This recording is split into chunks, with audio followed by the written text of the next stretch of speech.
Thank you all for coming. My name is Michael Bromwich.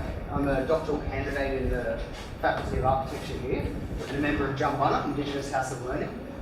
I just wanted to introduce two people, and then we're going to hear from Kevin. And finally, we're going to have a discussion afterwards where we're going to introduce a few extra people in the crowd, and we're going to come up and have a conversation. And we welcome you to be part of that. So I'd like to introduce Larissa Brent and ask her to say a little bit about herself and give a welcome. Actually, I'll just do the welcome to country. Okay, fantastic. I'm the Chair of Indigenous Research here at UTS, and I run the research unit at the Jumbunna Indigenous House of Learning.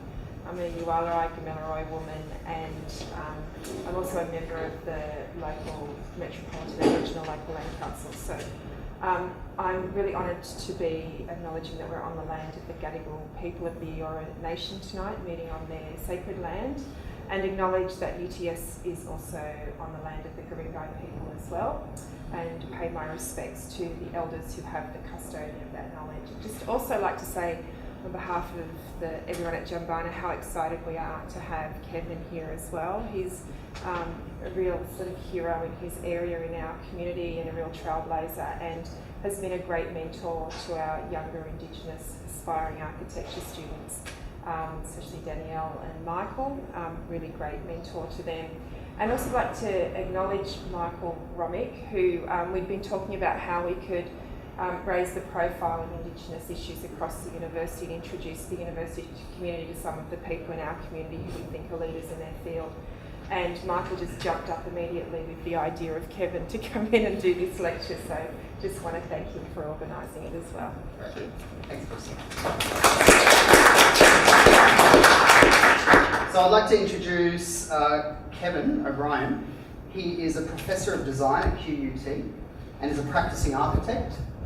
In 2006, he established Kevin OBrien Architects in Brisbane and has completed architectural projects throughout Queensland, New South Wales, Victoria, and the Northern Territory, some of which have received awards and commendations, such as his design for the Woorabinda State School Library and the Archibald Street House in Brisbane. In 2012, he directed the Finding Country exhibition as an official collateral event of the 13th Venice Architecture Biennala in Venice. So Kevin currently teaches in the Architectural Masters Design Studio while simultaneously running his architectural practice. And thank you so much for coming today, Kevin, and over to you.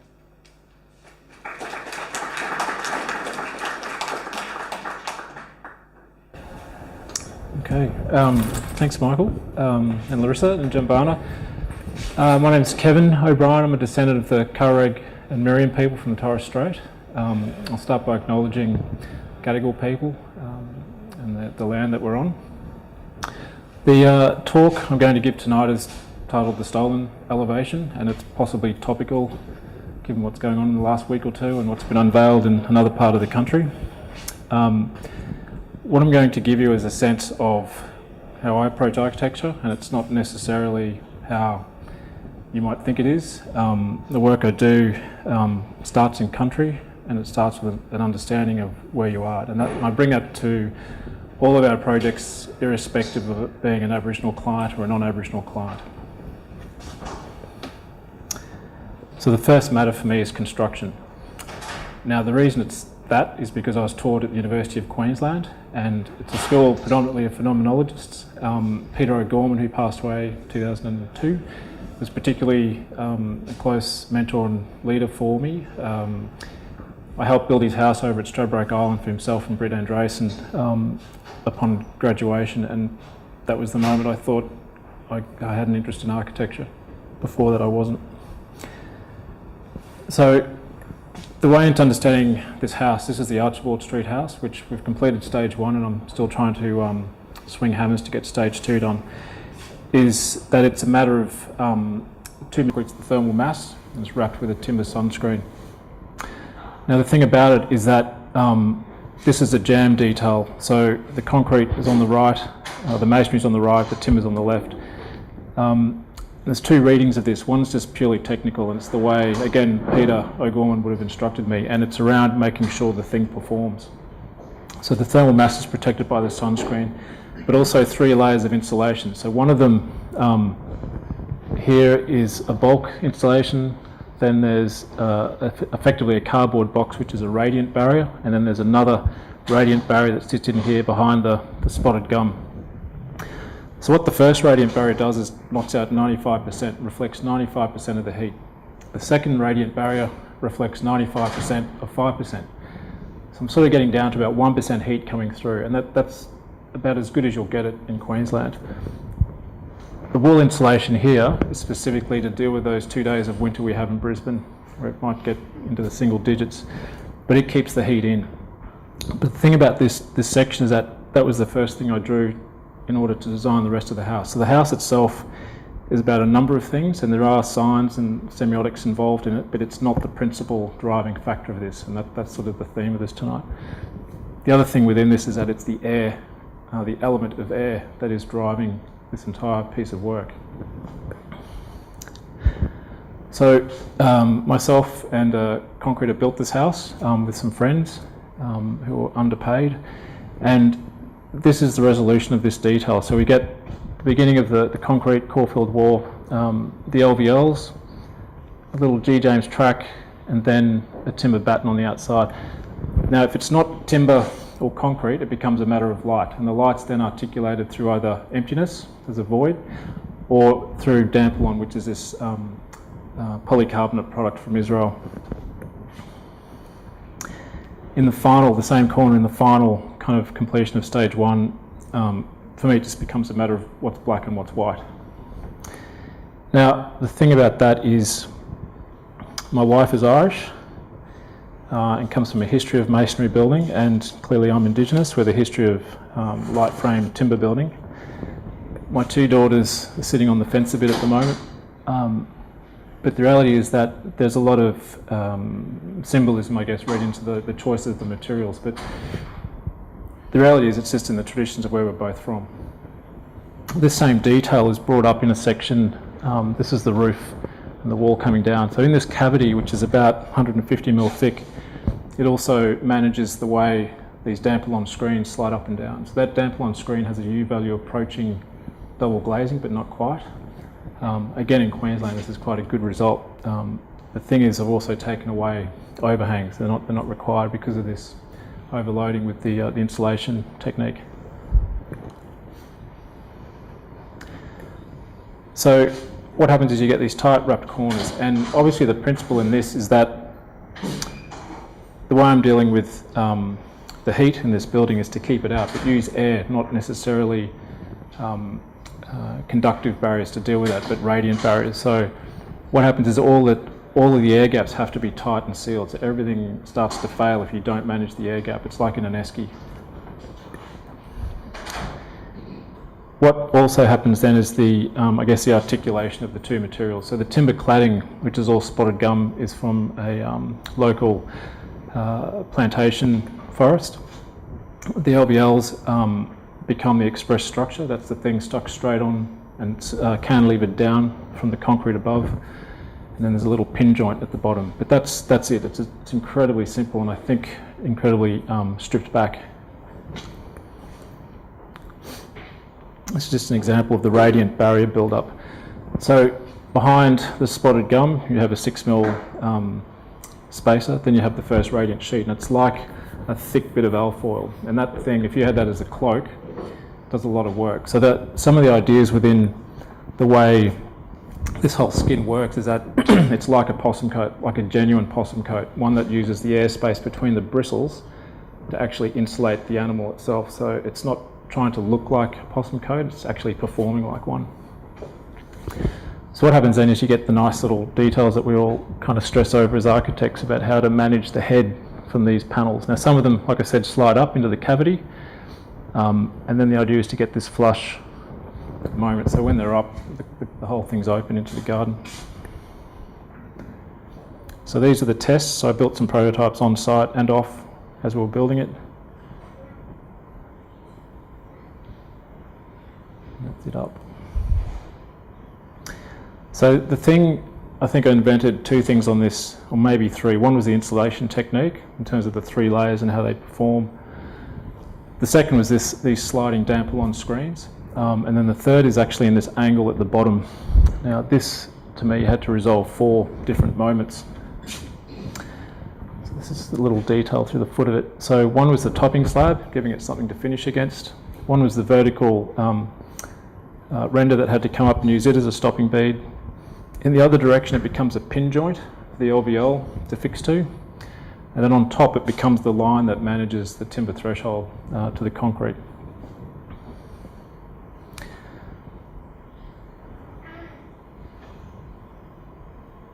Roughly built, but I think the idea was refined enough to make it work. That's it. So what it all adds up to is, when we did the testing with our energy engineer, if you like, he managed to get all of our R values, or collate R values, which put them up around the R15, which is just off the charts for most of the walls, and came up with this sort of pattern of what the profiles for the temperatures would be during the year. Now, that's kind of mirroring what a possum coat does for the possum. It manages its heat all through the year. And in Brisbane, we'll get up to 40 degrees in summer, and in winter we will get down to, say, 7 or 8 degrees that hour before the sun comes up. So there's a good variation across this. So the building, just using those really simple passive techniques, kind of keeps it within a band. I mean, it's probably averaging about 22, 23 if you drew a straight line through. But what it's doing is evening out the kind of fluctuations between summer and winter. Now, that's projected, and we've had that sensation in living in it. I've just installed now some measuring devices. So the thing now is to test and see whether that's actually true or not. So stay tuned. I'll come back on that. In that little moment in the middle of winter when it does tend to drop down and we're starting to edge towards 15 degrees, 16 degrees, the main thing outside is a fire pit. And fires, interestingly enough, were banned by Sally Ann Atkinson, who was our Lord Mayor in '87, leading up to the Expo 88, because of people using them as incinerators and the pollution that goes with it. I've got this thing about fire, so it's kind of important to me to have one, and for a number of reasons. The ironic thing is that she was our patron for the Venice Biennale show, which I'll show you shortly. So I brought up the topic of fire. That fireplace, so when you're sitting here, we're basically facing out towards Mount Cootha. So that's West End. Just here, the city is here, Woolloongabba, the cricket ground. Now, Mount Cootha, its name's derived from a Turrbal name, which is Kuta, and it's the honeybee ancestor that inhabits that particular form of the landscape. A lot of honeybee trees still up around there. But there was also, once the surveyors got hold of it, when Brisbane was set up, they stripped the hill and left one tree on it, and that was used for the surveyors to plot and course out the rest of Brisbane down to the coast. So you probably can't see this plan so well, but north is up the page, that's east and west. It's a very simple diagram, so it's the classic third-year diagram. You make the house run east-west, open to the north and to the south, and then you do the usual things to maintain how you collect and store energy and protect yourself from the sun. So this thing here is the centre of it's the fire, and that whole thing is what faces out towards this mountain.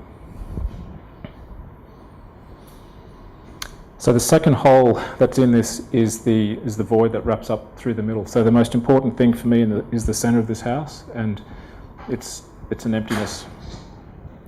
So what it does is because this site's heavily overlooked, it allows light to pour in to the upstairs bedroom. So all the ground plane is sort of all the living spaces, kitchens, and we have a reasonably open front door policy with the neighbours and family members. Upstairs is the space you can't go into unless you're brought. So off the street, there's 20,000 litres of water storage, which is good for 4 people. Some garage and workshop, and as you come up, that's the eating and sitting to the left, and the studio to the right. Self-contained little studio for guests, and then the courts in the middle. So then becomes the void above, and that pushes light into the bedrooms. My daughters are on the right-hand side, my wife and I on the left, and then there's a little cut that opens up to the roof, up to the sky, that drops in over the stair. So the void is this. So they're the only forms of light into the bedrooms upstairs. There's no windows on the house, it's just this. Fiona Foley, who's an artist from Fraser Island, she's an Aboriginal woman, bachelor woman. This is her current motif that she's working with. They're 99 Bodhi leaves, and the Bodhi leaf is the Bodhi off the Bodhi tree, and she's using that as a symbol of finding enlightenment, that people might stand under it and have their views changed. I'm not Buddhist, and neither is she, but the idea holds, I think. And the other thing is that it's an expressed piece of art, that the thing is actually float mounted off the wall, and the background's actually gold, which you can't see unless you come over and visit. The thing on the ceiling's me. It's more to do with my Torres Strait root, and particularly my great-grandfathers from the Murray Islands out at Mer. Now the triangles were carved, so it was always this thing of taking away. It was carved into shells, it was carved into your skin. And I thought doing this thing on the ceiling had an architectural reason. There was also something not dissimilar to tattooing in a way that to me made sense about what I wanted to represent inside the space, but not as the space. The difficulty in that was getting the formwork out, and I think the tattoo would have been simpler. So in this section, this thing is as much about the ground plane and the sense that you use the dwelling to articulate some sort of relationship with the country that you're in, as well as the sky. So I've got a diagram which I haven't put up tonight, but if I had a pen I could draw it. It's a hemisphere, and the water comes in, then the land comes up, and that to me is the idea of country. So country is not just what's underfoot, it's what's in the sky and it's what's in the water, and they're the three things. And the fourth thing is obviously the space in between. So in that are the four elements as far as I'm concerned. And if you're alive, you're inside. If you're dead, you're with your ancestors on the outside. You're in a constant cycle. So all of these little moments, the cut through the ceiling here to bring light into the ensuite and down above the stair are all to do with kind of being quite aware of what's happening at all times when you're upstairs, because it's a completely introverted space relying on those light punctures. The thing obviously changes at night, so it goes from being a pretty, it has a fairly defensive elevation to the street, and then it changes at night and softens down. So you start to get a sense of what's behind it. That's the stairwell pushing through the Dampier panels. Anyway, so that's my version of house, and that's my house obviously, and we've just started the second phase, which is building out the back. But it's what I see when I see an image of a humpy or an Aboriginal traditional dwelling, because I don't see the form in it, I just see the structure and what was really clever about those things. So particularly through the north, where there's a lot of thatching used and composite systems where you'd have basically tree branches and sticks, and then bark skins or leaves. All the air spaces in between are actually doing a very significant job. So I see it as a matter of construction, not a form. Patron versus sponsor is the way I pursued this Finding Country project. So this, Michael alluded to before, was the exhibition I got around to doing in 2012 in Venice. It was a collateral event on the official program. Came after a lot of heartache, because I'd started this project in 2005 with a colleague, Michael Markham, who's both a mentor and a muse, and keeps me on my toes. But we originally had an opportunity after we won the competition in 2007 to put it in the Australian Pavilion. And unfortunately I was unable to successfully argue to the executive of that panel that the show wasn't up for sale and it wasn't available to be edited without my authorship. So for me it was about whether you have a cool Aboriginal hand in front of this thing, or whether it's playing second fiddle and sitting outside the tent. And I'm kind of got to a point in my life where I'm not going to sit outside the tent. So this thing was always going to be slightly ego-driven, is probably the best way to describe it. I was going to make this thing happen one way or another. so that aside, the basic premises of the project is that I don't see Australia as a series of layers, which is how I was taught at University of Queensland. I actually woke up one day and went, it's not that, it's just like the New Zealand condition with Maori, we're either Indigenous or we're not. And it just, the minute that happened, I had a much clearer picture. To me, it was like a scrum, the All Blacks on this side, Wallabies on the other. So instead of it being a horizontal set of layers, this thing is just purely vertical. And if it's country, you'll know it's country because you can light a fire and not get arrested. If it's city, it's got a title on it. So I don't use the definition of city in the Roman term or a modern city term. I'm using it as a way of saying if it's city, it's not country. So the moment Australia was claimed and the title went across it, it effectively robbed out country for us. Now, up in my place, up in the islands, we still burn country quite regularly, monthly, seasonally, annually. But other places, as you get closer to this, the built city, you obviously don't do that anymore. But the idea here was to simply say, everyone could think about it in those terms. You've got a street directory map. Now, imagine half the population's gone and you've got to rub out half of what's in your grid.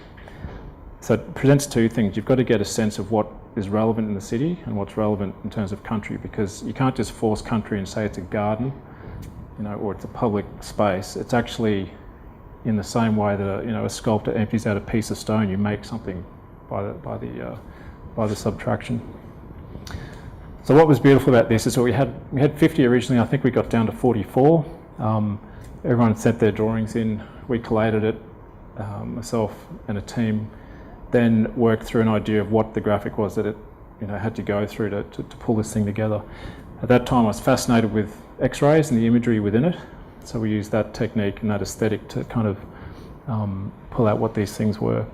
We also elevated any of the place names that we found that had an Aboriginal origin in the way that they'd been gazetted. So I ended up with a really different drawing of Brisbane, and the drawing was 3 metres high. From here, say the lights, and 8 metres long, so that's probably the length of the wall here. And Stradbroke out here, Minjerribah out here, and then Brisbane City's there, and Mount Couth is here. So the drawing in the exhibition space was rubbed with 3 oils. So we had eucalyptus oil out to the west, frangipani oil in the city, which is what we smell, and melaleuca, tea tree oil out here. The other thing that was going on in this space was that there was a sound piece, and I'd sent these recordings around Brisbane to a sonologist in The Hague, and she separated the sounds into their frequencies and stripped them by 50% and then reassembled it and used 50% reductions in volumes to produce this other soundscape that went with the drawing. It's quite a beautiful thing. This was the space in Venice that we worked in. It's an old medieval building, and in the production of this exhibition we got this space which is right beside the Arsenale wall, just here. There's a canal here. It's quite an old building, and I was asking for dimensions of the ceiling height, and every time I'd ask I'd get a different number. I couldn't understand why they couldn't just tell me whether it was 2400 or not. So when I got there, then I realised it was a slightly less than 3 metres in parts. But it was also a medieval building, and the ceiling actually had a bow that dropped down. So at one point it was 2.5 metres, and the other it was 3. So what we did, which is lucky, was the drawings. We had to frame the drawings and steal timber from the British Pavilion, which all seemed right. And then we knocked it in. It's on an angle, but as we kept knocking, crumble, crumble, knock, knock, crumble, we got to this point where we straightened the ceiling. And then, but the drawing was just on the right angle that you could read it better than if it was vertical.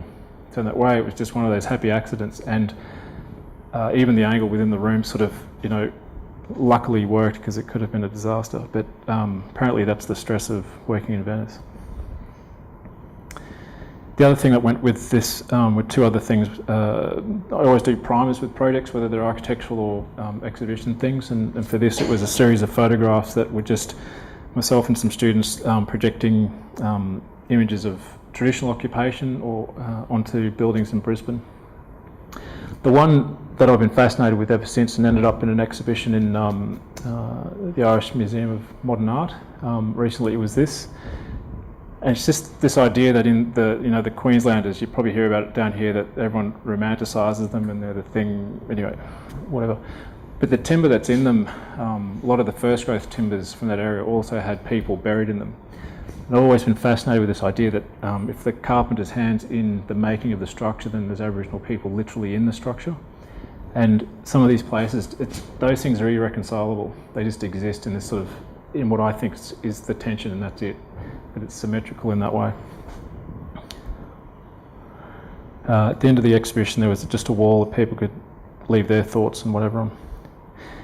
Now, this was a really interesting process, because at the end of the Venice we had an opening planned. I'd raised 100,000, 70,000 in cash for this and 30,000 in kind to make this thing happen, and practically walked to get here. But over here there's a little boat, and we're being hosted by this Venetian Art Workers Alliance, which were as commercial as the next guy when it came to the things that Venice puts on. But there was an icebreaker here, because I asked if we could do some form of acknowledgement. I wanted to acknowledge the Venetian people, say some things in language. And when we started that conversation, they said, well, we'd like to do something in Venetian back for you. So a boat arrives at the end of the opening, and a little Venetian jazz band says some welcoming words, I say some stuff, and then they played 3 hours of jazz music in Venetian language. And what then happened is this crowd sort of formed and gathered. I think we only had 2 crates of wine, but the things managed to go till sunrise the next morning. And it was just the generosity of when you, I think what I'm getting at is if you come into someone's place and use manners, you tend to get welcomed and generosity is returned. I think that's what I'm saying. So when they finished playing, I kind of decided to burn the drawing. So not as a matter of destruction, it's just a matter of saying, well, this is country, and if you can burn this thing, this is the signal. So we're going to take this somewhere else now. And I thought, if someone's going to do that to the drawing, it's going to be me, not someone else. So that was, I guess, at the end of 2005. So that's 7 years of trying to make something, get an idea up on the international stage, and it had a lot of setbacks in the day. And when we got there, this was probably the one thing that was the cause of all angst that I brought on myself, and it was the fact that I didn't want logos on this project, and I would treat everyone in the same font and the same size text. So if you gave me $2 as a student, you got treated the same as Scotty Hutchinson, who gave me 5,000. Everyone's equal in this thing. It's just a matter of whether you gave or not. Sally Ann Atkinson unfortunately insisted that she had to have AO after her name, but otherwise everyone got treated the same. And that to me is the patron model, and it meant on the front there are no logos except the official logo of the Biennale, and that to me was commensurate with the standard that I was trying to get the exhibition to, and certainly the content. I didn't want stickers and stamps all over this Aboriginal content. It's exactly this that I was wanting to avoid, and that I'd been arguing with the Australian organisers, is that I found this, it made us look like hicks on the international stage. And it's not just the Australians, it's actually, you go into the Canadians and all the other different national pavilions, and they're sort of, all their work is getting pushed through the conditions of their sponsors. So when you're in a sponsorship thing, you're paying and you've got to give something and they've got to take something. If you have a patron model, you hand over and you step back and let the artist or the architect get on with it, and that's the one I was after. So this will make sense when I get to the end. So 7 years of pain was worth it in the end. And the burnings generated all these other things. So I'm running studios at QT. We did one on Brisbane the year before. We've just done one on Sydney, and we're doing one on Melbourne at the moment. So we're burning Melbourne down. So I used 2 texts to explore this. One's the O'Reilly text towards the possibility of an absolute architecture, because it deals with symmetrical arguments. And the other's the greatest estate on earth, which is just looking at fire as the way into understanding country as a matter of production and control. So I'm trying to take the students away from being hung up on the spiritual conditions of country and saying, right, just leave that over here for a minute, because you'll end up in a morally vain argument about how to symbolise it. I'm going to bring you over here and you're going to use it as a tool to manage country. So this was the drawing of Sydney. Sorry, I burnt this out as well. UTS got burnt. But we took this to LA, and this is the head of school at Woodbury who wanted to light it up, so off he went. That's it. And also Sydney, at the University of Sydney with Michael Tawa, we've been developing little workshops, 1 week workshops, 3-day workshops with students in their architecture and Sydney College of Arts that tend to come across. So we've been doing some different things for the last 3 years. Fascinating project here by some students in January. They took an idea of sound and tried to map that across this landscape just around here in Ultimo, and then figured out how to empty it in order to make sound travel in a particular way. So, getting into this third part, the idea of exploitation. So, all architects exploit. That's, I think, what people don't recognise we do, but we are trained in that way to exploit a condition, exploit people, exploit resources, material. That's how I see it. Now, you can do that in a good way and you can do it in a bad way. I'd like to think I'm doing it in a good way in this project. So this is in a place called Lockhart River, which is up, if you know where Cairns is, if you go another, say, 1,000 kilometres north of that again, you'll hit Lockhart River on the east coast. And there's about 9 different family groups that live there. And this project was, it's a retail store and some government offices. But you're in a community where people were sort of roped and folded into this thing and then sort of kept there in sort of a mission style. So there's no sense of public spaces and there's no sense of urban spaces and all that sort of thing. You just get buildings on blocks. So the thing I wanted to do with this, the plans disappeared, but the thing I wanted to do with this was show that you could overcome the problem of a retail store which has one door through which everyone has to go. Now the problem with the community here is that they still practice a form of avoidance behaviour. So different people need to avoid each other, otherwise there's conflicts, and then others need to avoid each other just purely because that's the way the families are aligned. So we set up a space that had a clear view. There's a whole series of them along here, but they had a clear view of the front door. So you had a sense of who's coming and who's going, and you could wait. And you could wait in a comfortable way, which was under the shade of a tree, which Public Works wanted to rip down originally. Kept those. You sat in the shade of a tree, had a view of these doors, and you had a distant view, so you could actually also move off if you needed to. So the space itself is very much an extroverted one. You're not locked into this thing. So this was the main move. This was the important one. And then from the inside, so there's a whole series of these barriers. So what happens in the communities where they don't have these sort of settings to help manage that is that you end up with conflict at the doorways, and then kids get sent in to check who's in and out. So you just have this door sort of slamming, and then that sort of falls into who's working in it, and then you sort of have this ongoing problem. The screen on the front was developed over a very long period with Uncle Lawrence at Minyo, and again, it's this Dampalon product that I've been using for about 10 years, and it was always going to receive some kind of treatment. Now, whether it got art or not was just a matter of whether I could get permission to do that there. And Uncle Lawrence is one of the senior sort of lawmen there, had these amazing Mimper Shield carvings that he did. And we worked together to get it to a position where he's happy with it, and we tested and made some panels and put it up, and he liked it, so we were able to use that thing. But for me, it was a matter of getting the thing scaled, and what it also does is it masks all the security lights. So what happens is at night, when the lights go on, this thing just glows in the dark, and that's it. So what happens otherwise in other communities is that when the lights go on, it's barbed wire and bright lights, and it's a pretty horrid sort of setting. So in that, I think you could argue Aboriginal exploiting Aboriginal. I think that's a reasonable thing. I think it's a positive one. And then it got me thinking, these are current thoughts from this last week, that there's also non-Aboriginal exploiting non-Aboriginal, and I think the best example is in the Marika Alderson house that Glenn Murcutt did.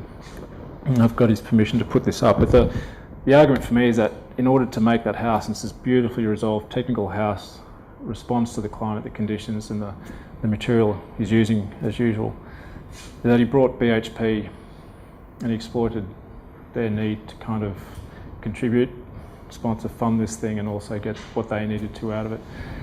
But as a student, when I was graduating in '95, this was the topical thing at the time. This was a thing where everyone said, well, how, you know, why is this family getting this building? And the reality was Marika is this well-travelled artist, international artist.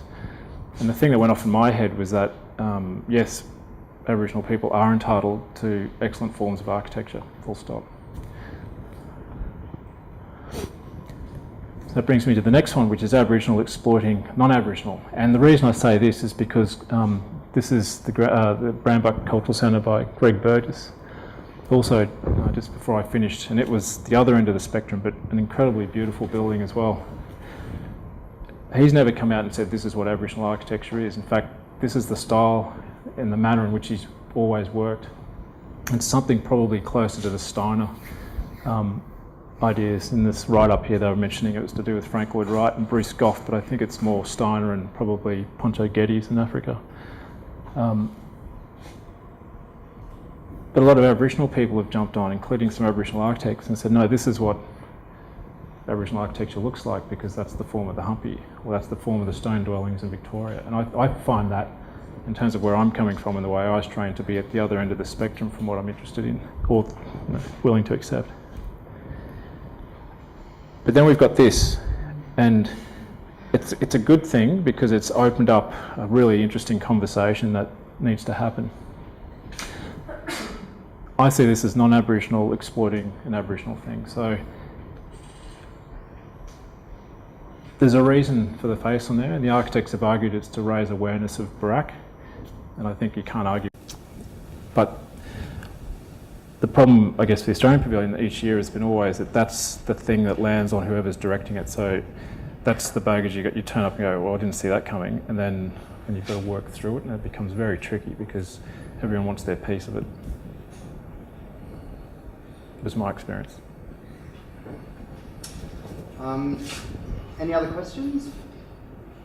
Well, I want to hand over to Daniel Browning, who will introduce the panel members, and we're going to have a discussion about some of the ideas that came up, and we invite you all to join in. Okay. Over to you. I just want to quickly introduce myself. My name is Daniel Browning. I'm the producer and presenter of a program called The Way, which is dedicated to Aboriginal and Torres Strait Islander art and culture on ABC Radio National.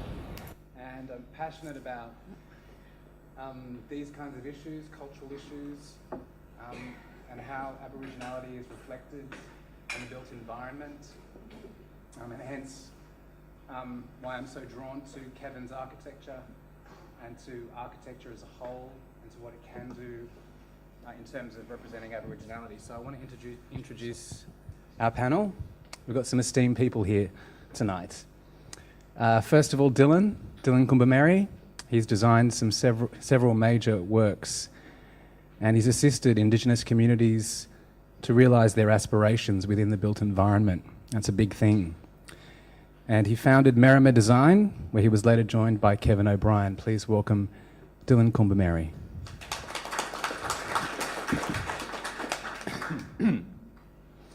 I don't really have to introduce Kevin, but he's an architect and principal of Kevin OBrien Architects. He's also Professor of Design at the UTS School of Architecture. Please re-welcome Kevin. Linda Kennedy graduated in architecture from the University of New South Wales. She's currently enrolled in a master's at the University of Melbourne. And she blogs on Aboriginality and architecture at Future Black. And the subtitle is Decolonising Design in Australia's Built Environment. Please welcome Linda Kennedy. And Michael, who you know, Michael Vromek is a postdoctoral candidate here at UTS. And welcome, Michael. Kevin, just in terms of articulating your position, which you did so eloquently, can we talk about the latter stages of your presentation, this question of exploitation? And I think we talked about this on the radio last week. Exploitation there's no value judgment attached to that. We can exploit things without doing it in an exploitative way. And there's been some debate about the last building that we were talking about, the ARM portrait building in Melbourne. And but I'm interested in how your position has changed in relation to that building. It's become a lot more heated, let's say, and dramatic in the last week or so. Thanks, Daniel. I wrote about this 2 years ago when the DA came for an Art Link magazine that you guest edited actually back then. So I wrote based on this idea that if you start in country and get the ground plane condition right, you couldn't really end up in a building that had an Aboriginal man's face on it. It's just a matter of technique for me. So when I managed to get into the building last week and found the ground plane incredibly disappointing, the way you enter this thing, the way it kind of jams into the back of Sean Godsall's terrace at the end of the Swanston Street axis, the way it has to manage an existing building going up towards Melbourne Uni, it's a really poor resolution of that. And then when you get up into these apartments themselves that are incredibly expensive, but clearly aimed at international students, they're dog boxes. They're really tight. There's nothing innovative or interesting about them. And to be fair, I think I've seen better things on the Gold Coast, and they actually put effort into making these things livable. So the question for me was like, initially 3 years or 2 years ago was about why this face, what's the cultural value of this, what's the appropriate nature of that. But in the end, it just becomes, I think in the last 2 weeks particularly, because there's been a lot of conversation on that, the semantics of that and the cultural level of that no one's looked behind it and said, well, what's the quality of this building? And if someone can go in there and tell me why it's a good building, then I'm happy to be convinced otherwise. But it's a really poorly resolved building internally, and I get the high density argument, and I get the idea that you put that in the middle of a city. But I can't accept that you could then turn around and say, well, this is architecture as well, because it's not. It's exterior designing, that's it. And people who practice and fashion buildings in that way have been infiltrating the architecture schools and sort of, I think they haven't been properly identified as being exterior designers, and that's actually what they do, and they do it incredibly well. But it's certainly not architecture. Architecture goes right through the whole thing. So I'm still forming a final opinion on this, but I certainly can't accept that it should be architecture and treated in the same way at the moment. Talking stick is such an annoying thing. Linda, you live in Melbourne. We had this conversation on the radio last week, as I said. But you have to live with this building, this structure. I mean, it's only recently been unveiled. It's been covered up again, I believe. There's some debate about the identity of the image of the man, the provenance of that image. But what do you feel about this building that you live with? I've probably got some quite strong views about this building, but it follows on from the stuff that Kevin was talking about, that it's a visual representation stuck onto the outside of a building, and the dialogue coming out of ARM or the construction company Grocon is about, bridging this gap between cultures. But what is it actually bridging? It's a picture of a man's face on the outside of a building.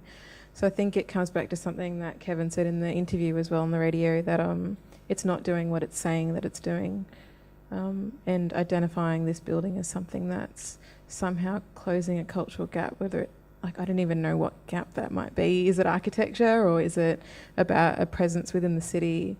There's no doubt that there is a presence in the city, but is that, architecture can do much more than just put a picture on a building. Dylan, can I ask you, in terms of creating spaces that not represent Aboriginality, but that Aboriginal people can use? Kevin talks about this after seeing the Merkett building in Yirrkala, that Aboriginal people had a right to good housing, to good architecture. Where do you think the best examples of that might be? Is it that Merkett building up in northeast Arnhem Land? I mean, we all admire and respect Glenn and his long history with producing, quality built environment. but it's a hard question to answer because I don't think there is one answer. And for me, probably like Kevin, it's kind of putting aside preconceptions. You are very much seduced. We are all seduced, I think, by the imagery of things.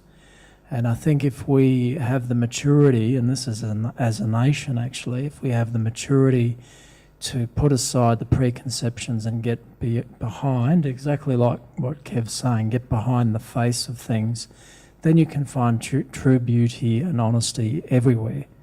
And we are, I think, conned into thinking that our communities are poor built environments because of our racist attitudes, I think, to our communities, and not fully understanding that there is actually complexity and beauty within social environments that go beyond the physicality. So it's a complex answer to, I think, quite a complex question. But turning full circle, I don't think Glenn's house up at Eucala is actually the answer. I just think it's one solution. And Michael, I might ask you, I mean, you're working with, I guess, the urban environment and I guess Aboriginal space, perhaps Indigenous space in the urban environment. But what's often missed, and I think Kevin alluded to this in the possum skin of the building, that our ancestors practiced their own architecture, that we have a history of architecture in this country. A history of materiality, but a history of architecture in this country. Have you explored that in your research?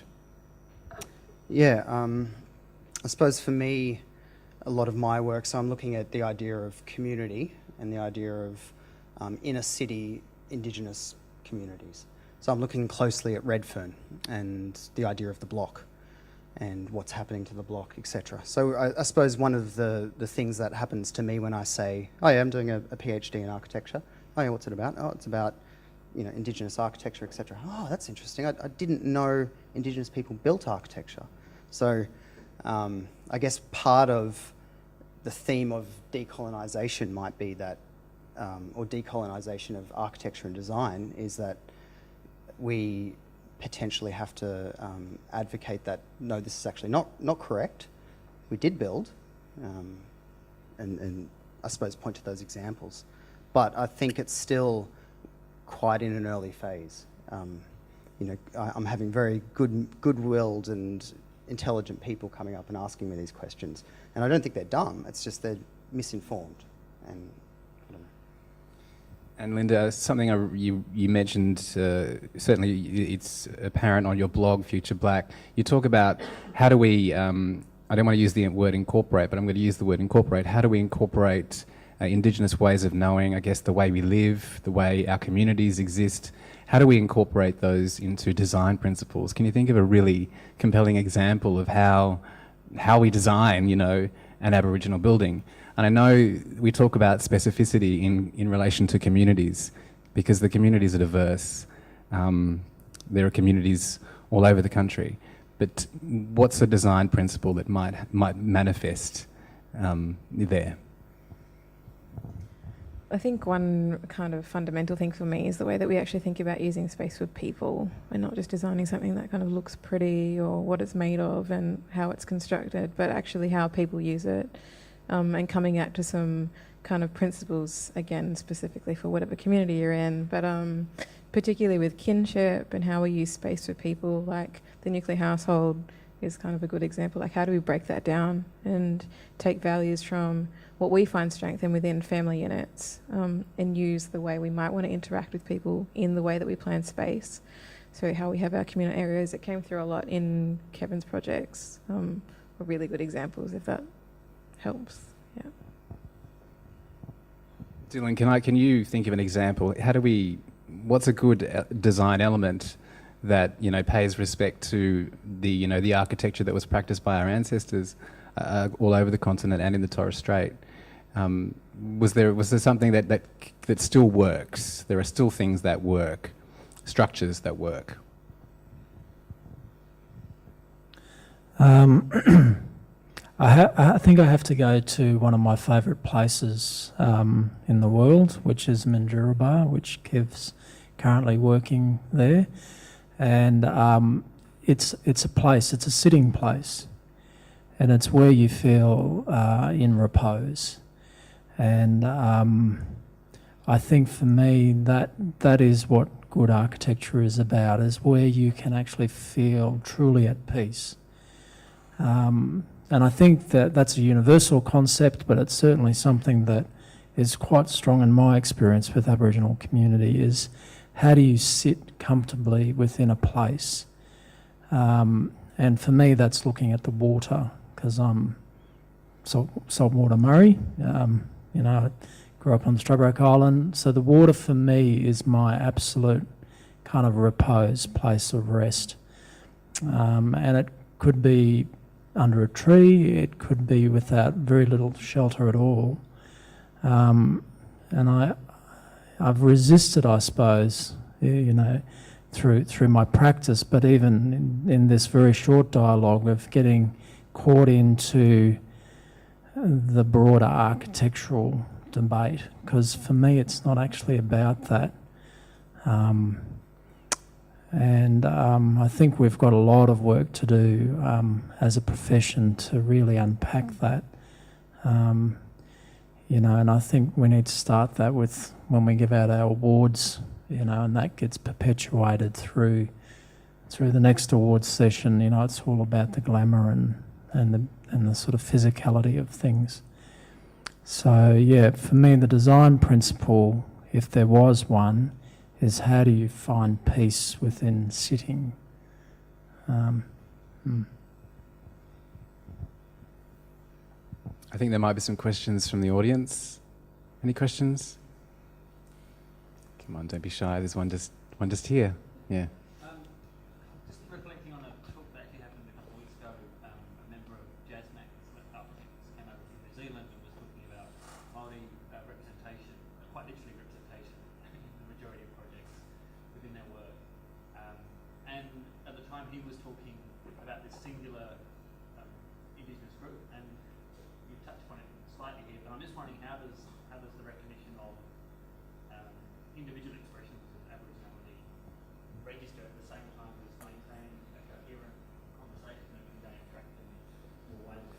How do those two things play out?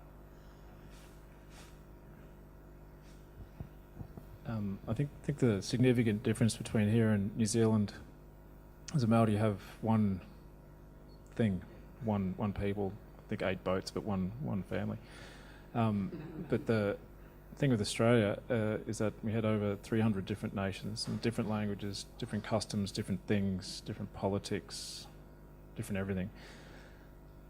So depending on where you are, it will determine what is the way of managing those things. So in, I guess, the way of my house, it was always going to get marked. I had to mark it in some way. I look back at old photographs from my grandparents and anthropology expeditions up through the Straits. You see it, there's people with very little, but they'll have the most beautiful ornamentation, but it's not the only thing. It's kind of the thing that comes after. And for me, when I did my house, it was always the thing that comes after. It's not the thing that comes first. And it's certainly the way I approach all the buildings we've been doing in our practice. So that's sort of my take on it.